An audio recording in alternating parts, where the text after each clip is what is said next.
be able to have a great friend of mine. At time to time I call him a best friend, but that goes to his head. He kind of swells up a little bit, but so I'm not going to say that. But quickly, his head gets popped when all of us are kind of, we have that friend that has those quirks, and Scott Surovec has one really bad quirk, and that is he graduated from a certain university with a music degree, but the university he graduated from, we're all going to agree is horrible, is Penn State University. Yeah, all the U of M fans are like, we don't like him already, because that was kind of, sorry U of M, that was a rough week for you guys. Anyway, we'll talk about that after service. But Scott has 23 years of ministry experience, and we brought him in this week, and he's worn out and tired, so hopefully, he can make it through one more sermon for us. He worked with our leadership team Wednesday. He worked with kind of hands-on rehearsal Thursday night. He took a little break so he could prepare for the next thing on Friday, and then we worked him again Saturday morning as he did a workshop or a seminar with our entire worship team, and then here he is. He's going to preach with us today. But he's got 23 years of ministry experience, a whole bunch of wisdom to share with us. 20 of those years, he was a worship minister. He's got 20 years in worship ministry, and a very eclectic 20 years where he has served in churches from 250 to churches of 2,000 and led various ministry teams. And then, as fate would have it, him and I served together at New Hope Christian Church in Marshalltown, Iowa, which is where we met and became good friends.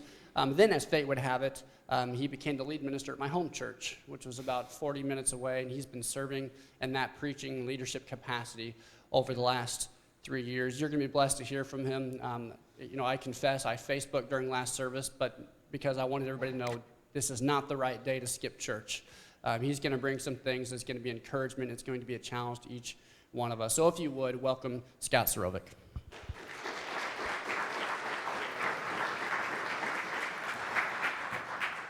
All right. Well, good morning, everybody. It is good to see you today. It's been great to be here these last few days, working with your worship team members and getting to meet a lot of you. I had the blessing of being able to be here a couple years ago, and I preached here at that time as well, and I love it. Every time I come back here, I just get joy out of spending time with all of you, and I love seeing what God is doing here at Cornerstone Christian Church. I believe wholeheartedly He's going to use you to do amazing things in your community in the future. So thanks for having me here this morning. We are talking this morning a bit about worship, and specifically, we're going to be talking about singing.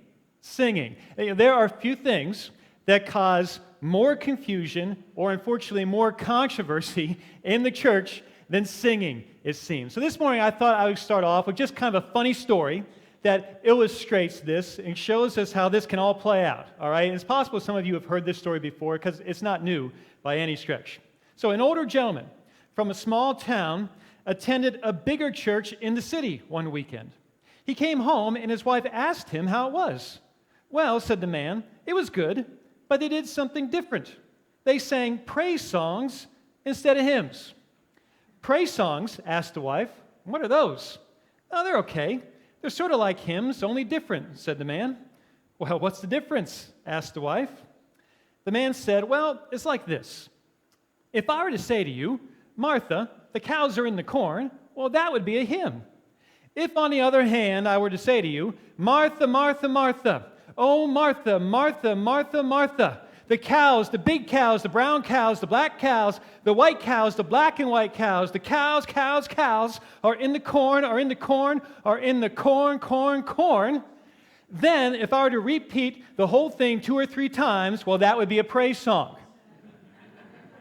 Ha, right? Now, as luck would have it, however, the exact same Sunday, a younger man from that city attended a church in the older gentleman's small town. He came home, and his wife asked him how it was. Well, the young man said it was good, but they did something different. They sang hymns instead of regular songs. Hymns? Asked the wife. Well, what are those? Well, they're okay, he said. They're sort of like regular songs, only different. Well, what's the difference? Asked his wife. The young man said, well, it's like this. If I were to say to you, Martha, the cows are in the corn, well, that would be a regular song.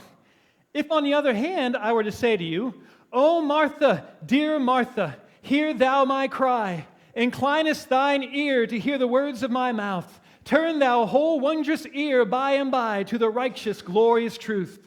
For the way of the animals, who can explain? There in their heads is no shadow of sense. Hearkenest they in God's sun or his rain, unless from the mild, tempting corn they are fenced. Yea, those cows in glad bovine rebellious delight have broke free their shackles, their warm pens eschewed. Then, goaded by minions of darkness and night, they all my mild chilliwack sweet corn chewed. So look to that bright shining day by and by, where all foul corruptions of earth are reborn, where no vicious animal makes my soul cry, and I no longer see those foul cows in the corn. Then, if we were to only do verses 1, 3, and 4 and change keys on the last verse, well, that would be a hymn, right? All right, we got to laugh at our stuff about these things sometimes, don't we? You know, because of my background, I don't think a whole lot anymore about singing in the church. I don't make a big deal of it. You know, like Devin said, I went to college to study music. Specifically, I studied vocal music. I was a worship minister for 20 years. I mean, to me, this is just all second nature. But the truth is, not everyone likes to sing. I mean, I think most people enjoy listening to someone sing, but for the most part, people don't really want to be part of the band, right? So why do we do this then? Why do we come in here week after week and encourage everyone to take part in this grand sing-along? Why does this matter so much? Why should it matter to you, irregardless of whether you like to sing or not, or whether you think you're any good at it or not? These are the kind of questions we're going to wrestle with here this morning. But before we get into this, I need to give some credit where credit is due. As I was preparing for this morning, I leaned heavily upon the work of worship songwriter and worship theologian Bob Kauflin. He's been around a number of years, and I have a high level of respect for what he does. So chances are, if you hear anything good this morning that really sticks with you, it's probably because he wrote it, all right? But at the same time, if I say anything that upsets you, blame him, don't blame me. Fair enough? All right, good. Now, as we start to talk about this, I want to begin with a question. And this question is foundational, and it really sets the tone for everything else we're going to talk about this morning. Question is this: does God care about singing? Seems like a pretty good question to ask, right? And the simplest answer to that question is yes. Yes, he does. Great. Let's pray and go home, right? We can go to lunch early. No, we need to go a little bit deeper than that, because the truth is the Bible is blanketed front to back with references about people singing for God and to God. The Bible contains over 400 references to singing, and all of them, believe it or not, are positive, not negative. And of those references, there are 50 direct commands for God's people to sing. Now, when we think about singing in the Bible and why it matters so much, most of our minds typically tend to go to the longest book in the Bible, the book of Psalms. You may not realize this, but the book of Psalms is a 150-chapter long songbook. I mean, we tend to forget this because we don't have the music to go with those songs anymore, but that's exactly what it is. It's a book filled with 150 songs of worship to God. But more importantly, it is a book filled with examples showing us why singing matters to the heart of God. It shows us that singing is not just something we do because we want it and love it. It's also something that God desires and loves. Some great examples from Psalms that show this, that really just begin to skim the surface, are Psalm 47, verses 5 through 7, which says, God has ascended amid shouts of joy, the Lord amid the sounding of trumpets. Sing praises to God, sing praises. Sing praises to our King, sing praises. For God is the King of all the earth. Sing to him a psalm of praise. Another great example is in Psalm 96, verses 1 through 3, which says, sing to the Lord a new song. Sing to the Lord, all the earth. Sing to the Lord, praise his name. Proclaim his salvation day after day. Declare his glory among the nations, his marvelous deeds among all peoples. And then just a few chapters later, in Psalm 100, it says, shout for joy to the Lord, all the earth. Worship the Lord with gladness. Come before him with joyful songs. Know that the Lord is God. It is he who made us, and we are his. We are his people, the sheep of his pasture. But too often, singing in the Bible gets relegated to the pages of the Old Testament, and then we forget that the New Testament is also filled with some great examples of people singing in worship. One of those examples is found in Matthew chapter 26. In Matthew 26, Jesus is sharing the Passover meal with his disciples in the upper room, something we usually refer to as the Last Supper. At the end of that meal, something very interesting happens that a lot of us just tend to blow right through and don't even think a lot about it. In Matthew 26, verse 30, it says this, when they had sung a hymn, they went out to the Mount of Olives. Now that verse is not insignificant. The Passover meal was an act of worship. It was how the ancient Israelites remembered that God delivered them from their slavery in Egypt, and that it was their way of giving thanks to God for that. Traditionally, they ended every Passover meal by singing a song of worship together. And we see it again here. Jesus singing with his disciples a song of worship. Another example in the New Testament is found in Colossians chapter 3. Paul is encouraging the church on how they can live well together. And in verses 15 through 17 of Colossians 3, he wrote this, let the peace of Christ rule in your hearts, since as members of one body you were called to peace, and be thankful. Let the message of Christ dwell among you richly as you teach and admonish one another with all wisdom through psalms, hymns, and songs from the Spirit, singing to God with gratitude in your hearts. And whatever you do, whether in word or deed, do it all in the name of the Lord Jesus, giving thanks to God the Father through him. And then, as if that wasn't enough, there are also examples in the Bible of God himself singing. Let's go back to the Old Testament once again, to the book of Zephaniah. The prophet is encouraging God's people to remember that God would never leave them or forget about them in the middle of their pain and suffering. And in Zephaniah 3, verses 16 through 17, we read these remarkable words. He wrote, on that day, they will say to Jerusalem, do not fear, Zion. Do not let your hands hang limp. The Lord your God is with you, the mighty warrior who saves. He will take great delight in you. In his love, he will no longer rebuke you, but will rejoice over you with singing. With singing. Now, I want to pause here a minute and think about everything we just read. I just read you an example of God the Father singing. Before that, we read an example from Matthew 26 of Jesus Christ, God's Son, singing in worship with his disciples. And then after that, we read Paul encouraging the church to sing songs from the Spirit, as he called it. Spirit with a capital S, meaning the Holy Spirit. Father, Son, and Holy Spirit. We worship God in the form of the Trinity. He is the three-in-one. And here, we've just read examples of every part of the Trinity either singing in worship or inspiring others to sing in worship. If we're going to worship God in the fullness of who he is, it will involve singing. You know, if you think about it, this kind of makes sense because, after all, the human voice is the only instrument that every single one of us own. I mean, every other instrument in our world was created by human hands, but not the voice. The voice was created by the hand of God himself.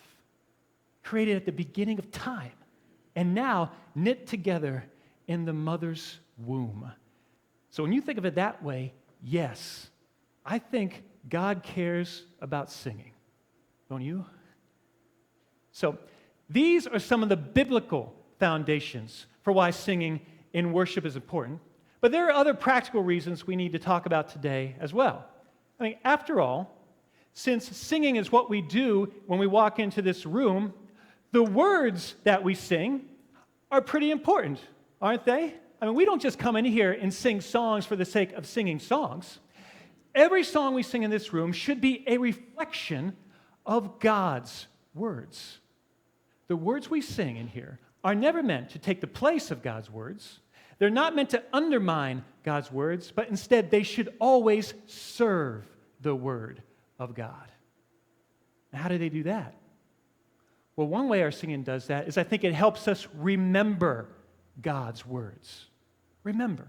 Now, some people would call this the head aspect of our worship. You know, I think a lot of people would be hard-pressed to argue against the power of music to help us remember things. Have you ever thought about how easy it is for you to still remember some of the songs you learned when you were growing up? I mean, it might be a nursery rhyme, it might be a song from a TV commercial, or a theme song from your favorite TV show, or a song from your favorite band. It could be decades. It could be decades from now that you learned it, but still today, you can remember the words to that song. Let's do some fun examples here. Think about this. How about this one? Twinkle, twinkle, little star, how I wonder what you are. Right? I mean, we probably learned that nursery rhyme when we were, 2 years old?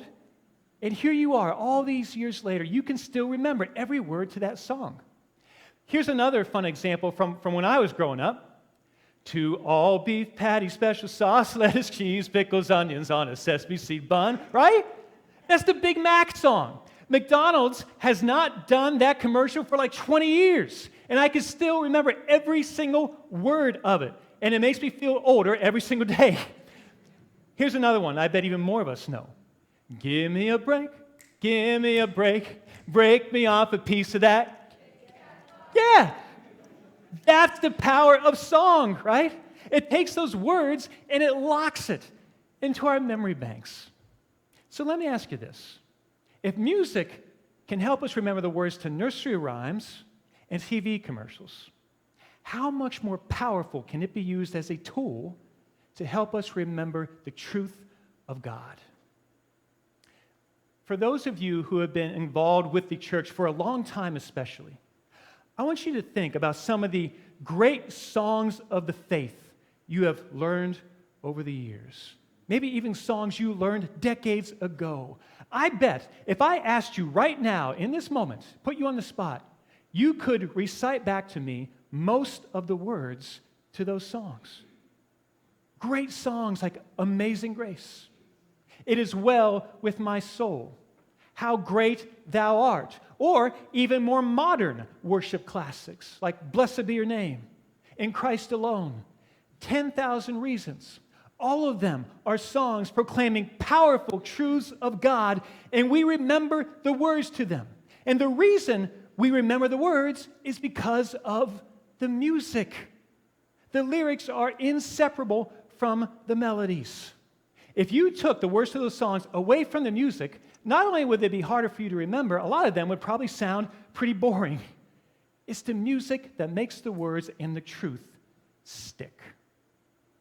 The foundation, by the way, for how a song can be used to help us remember the truth of God actually goes back thousands of years.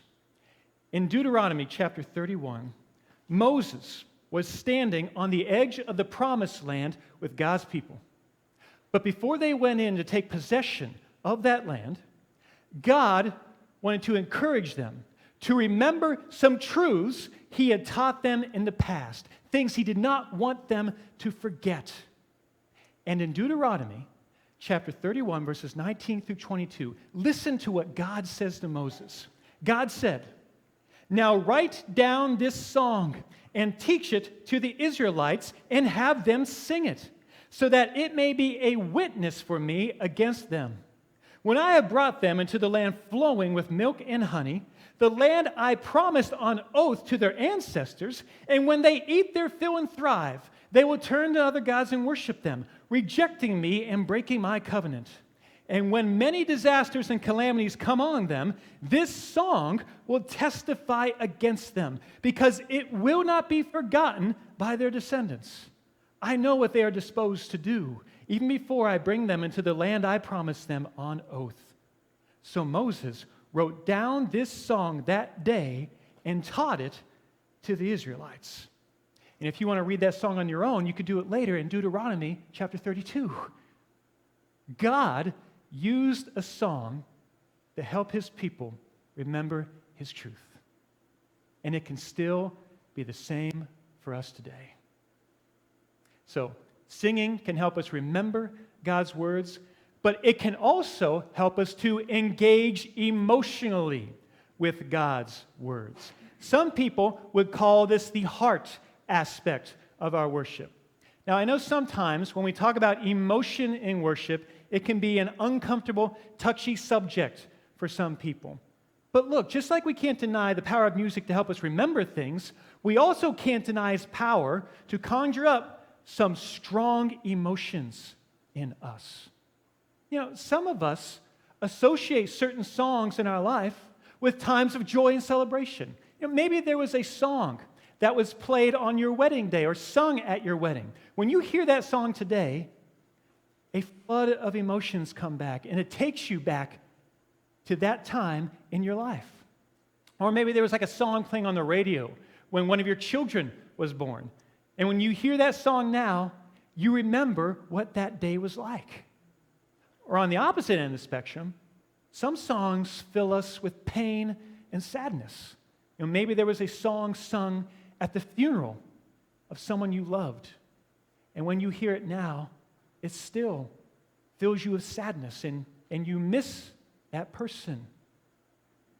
Music is meant to affect us emotionally. We are emotional beings. God is the one who created emotions, and he is the one who put them inside of us. This means that emotions, in and of themselves, are not evil things. Now, unchecked emotion can cause us to do evil things, but emotions by themselves are not bad. They're not bad at all.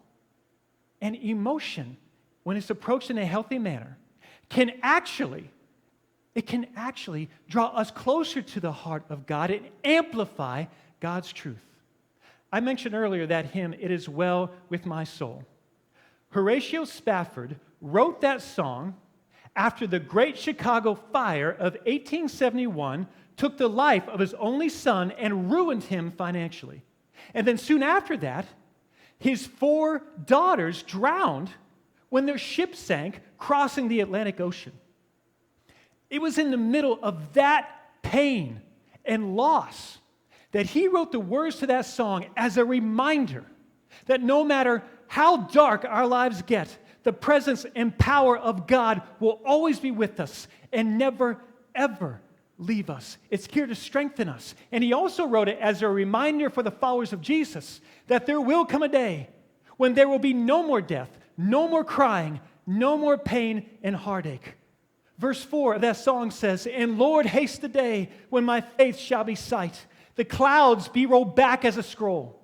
The trump shall resound and the Lord shall descend. Even so, it is well with my soul." And here we are, over 150 years later, then that song is still encouraging us. That song also reminds us of the need to worship God in the full range of our emotions. I mean, our times together in this room should not only be happy, happy, joy, joy. We also need to be able to worship God in the middle of our struggles. I mentioned earlier the book of Psalms. Most people associate the Psalms with joy and celebration, and rightfully so. But a lot of the Psalms are also filled with sadness and frustration. For example, in Psalm 6, verses 4 through 7, it says, "Turn, Lord, and deliver me. Save me because of your unfailing love. Among the dead, no one proclaims your name. Who praises you from the grave?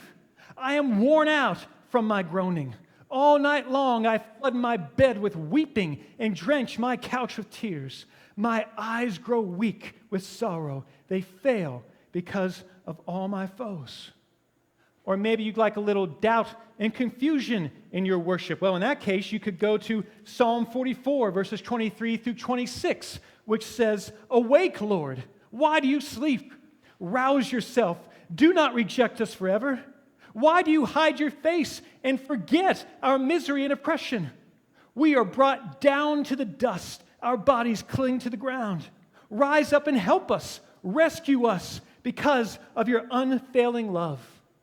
Or maybe you need a little righteous anger in your worship. Well, in that case, you could go to Psalm 94, verses 1 through 3, which says, The Lord is a God who avenges. O God who avenges, shine forth. Rise up, judge of the earth. Pay back to the proud what they deserve. How long, Lord, will the wicked, how long will the wicked be jubilant? Here's the point. Singing is an emotional thing. And we were created to be emotional beings. God expects us to show emotion in worship. And He's all right with it. But here is the warning. Some of you knew there was probably a warning coming on this, and there is. Here's the warning. Emotion in worship is not a bad thing. Emotionalism, however, can be. Emotionalism is pursuing feelings for their own sake and for their own ends. And that can be a very, very dangerous thing when it comes to our worship. Emotionalism in worship is what causes some people to think that if they didn't experience a spiritual high during a time of worship, well, then that must mean worship didn't really happen, or that God didn't show up for some reason. And that is not true. Remember again, the songs we sing are not meant to take the place of God's words or undermine His words. They are meant to serve God's words. This means any emotion that happens in worship should always be a response to the truth of God, a response to the truth about His glory, about His greatness, about His mercy and His grace. Truth always trumps feelings. Always. You will not experience the same level of emotion in worship as the person sitting next to you. You will not experience the same emotions in worship from one week to the next week, and that is okay. It's okay, because what matters more than our level of worship, of emotion in worship is the level of truth in our worship. Ultimately, God cares more about the condition of our hearts than He does about our feelings. So we need to be careful about this. All right, so singing can help us remember God's words. It can help us engage emotionally with God's words, but then it can also help us to demonstrate our unity around God's words. You know, believe it or not, this room is not the only place where people get together and sing, right? I mean, think about this. College football season just ended, right? A lot of you in this room probably went to a Michigan or a Michigan State football game. May God have mercy on your souls. Now, I'm kidding. All right, raise your hand if you went to a football game this last season. How many are there? Yeah, there's several of you. Okay, when you went to that game and you went into the pregame show, the marching band marched out onto the field. They played the fight song, and what did you do? You sang along with everybody around you, right? And then they played the alma mater. And if you're an alumnus of that school, you probably sang along with everyone else. Then they played the national anthem, and you sang along. There are other examples too. If you go to a concert and the band plays your favorite song, you sing along with them, along with everybody else sitting around you. Some families have a tradition of gathering around the piano and singing carols at Christmas time. What do we do at somebody's birthday? Everybody gathers around that person and we sing happy birthday to them, right? Look, singing together is not as unusual as we might think. So why do we do it? Why do we do it in those places and on those occasions? People sing together as a way to show that they share a common bond with one another. People sing together to show that they are unified around something and they share a common love. When you sing that fight song with other people, you are doing it to show your love for your team or your school. When you sing the national anthem, you're doing it to show your love of country. When you sing happy birthday, you're doing it to show your love for the person whose birthday it is. The church sings together to show our love for God and Jesus Christ. We sing together to show the common bond we share around the truth of God. The Bible is filled with examples of God's people proclaiming His truth, advancing His kingdom, and singing His praises, not separate from one another, but together. I mean, one place we see this over and over again is the book of Revelation. Revelation is filled with a whole lot of heavenly worship. And if you were to read it front to back, you would get the very distinct impression that Jesus Christ did not die for a bunch of soloists who were sitting around in heaven all singing their own separate songs. Instead, over and over again, Revelation paints for us a picture of a heavenly choir. Everyone singing with one voice, one song in praise of Jesus Christ. Just one example of this in Revelation is Revelation chapter 7, verses 9 and 10, which says, "After this I looked, and there before me was a great multitude that no one could count, from every nation, tribe, people, and language, standing before the throne and before the Lamb. They were wearing white robes and were holding palm branches in their hands, and they cried out in a loud voice, 'Salvation belongs to our God who sits on the throne and to the Lamb.'" Now that's just one example, but every example of worship in the book of Revelation is corporate, meaning it describes people being together from every tribe, nation, language, nationality, singing their praises to Jesus Christ, singing together the song of the redeemed. And that right there leads me into one more thing I want to share this morning. And honestly, this is the most important point of all. It is the good news of Jesus Christ that unites us, not the music. It's not the style of music or our personal preferences that bring us together.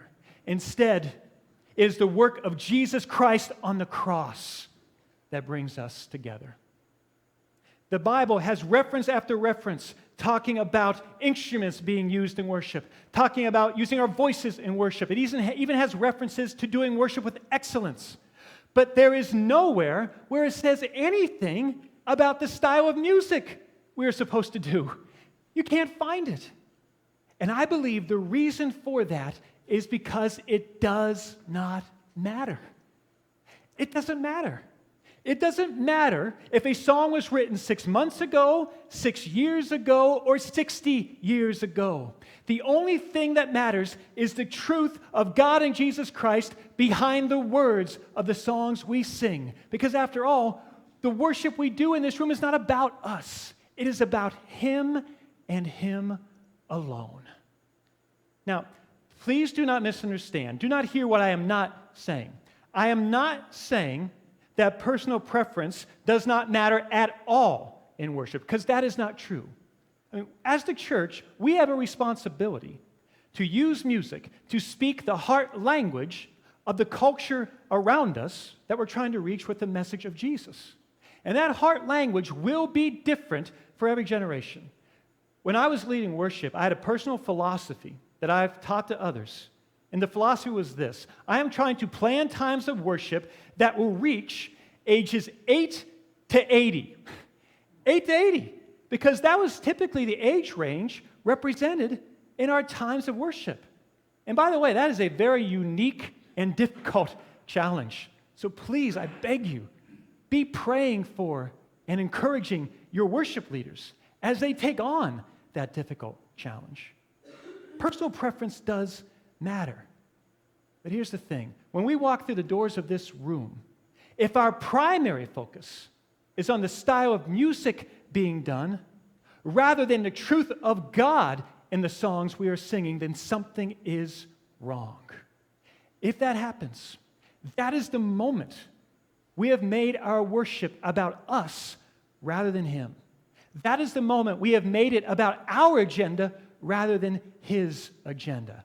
And then when that happens, that's when seeds of division are sown in Jesus' church rather than unity. You know, the Bible tells us that the truth of Jesus will cause division and conflict sometimes between those who follow Him and those who don't. But when it comes to His church, Jesus is described as the one who takes our differences and our disagreements and He throws them in the trash. He is the one who doesn't cause division between us. He is the one who brings us peace. In Ephesians chapter 2, Paul is describing how Jesus brought together in unity two different groups of people, the Jews and the Gentiles. And in case you're unfamiliar, Jews and Gentiles traditionally were two groups of people who absolutely hated one another. They hated each other. Their history, their relationships were filled with hundreds of years filled with conflict. It was full of racial prejudice and cultural prejudice. I want you to listen how Paul describes the power of Jesus bringing those two groups together. In Ephesians chapter 2, starting in verse 14, he says this, "For He Himself is our peace, who has made the two groups one, the Jews and the Gentiles, and has destroyed the barrier, the dividing wall of hostility, by setting aside in His flesh the law with His commands and regulations. His purpose was to create in Himself one new humanity out of the two, thus making peace, and in one body to reconcile both of them to God through the cross, by which He put to death their hostility. He came and preached peace to you who were far away and peace to those who were near. For through Him we both have access to the Father by one Spirit. Consequently, you are no longer foreigners and strangers, but fellow citizens with God's people and also members of His household, built on the foundation of the apostles and prophets, with Christ Jesus Himself as the chief cornerstone. In Him, the whole building is joined together and rises to become a holy temple in the Lord, and in Him you too are being built together to become a dwelling in which God lives by His Spirit." Now let me ask you this. If Jesus is able to take the walls of race, nationality, prejudice, and hate that existed between those two groups of people and tear those walls down, don't you think He can tear down the walls of our petty disagreements over something like music? We are Christ's church. His work on the cross, dying for our sins, and then raising from the dead is the cornerstone, no pun intended, that we are built upon. And the more that we can speak that truth, the more we can live it out and sing that truth in unity with one another, the more the world around us will look at us and say, there is something different about that group of people. That group has a unity. They have a hope that I don't have. And I need it. I want it. That is what happens when Jesus' church comes together in unity with one voice, singing one song to the praise of Jesus Christ, the only one who can heal, the only one who can truly forgive, the only one who can wipe away our past. That is a message that our world needs to hear. And I believe wholeheartedly that Jesus Christ can use you as Cornerstone Christian Church to do just that, to reach out to this community and show them how the power of Jesus Christ can bring people together as one. Let's pray together. Lord, thank you so much. Thank you, Jesus, for the power that your work on the cross has, and the power it has to bring all of us together. Jesus, I know that so many of us in this room, we're all coming from different backgrounds. We have different races. We have different pains in our past, different family backgrounds, different likes and dislikes. But Jesus, we are here because we do share a common bond. We have a common song, the song of the redeemed. Jesus, I pray that you would remind us of that every time we come together as your church. And then, Jesus, I pray that you would use that truth as a mighty, mighty instrument in your hands to show everyone in this community who you are. Lord Jesus, help our world to see you and your truth through us, your church, and the songs we sing together.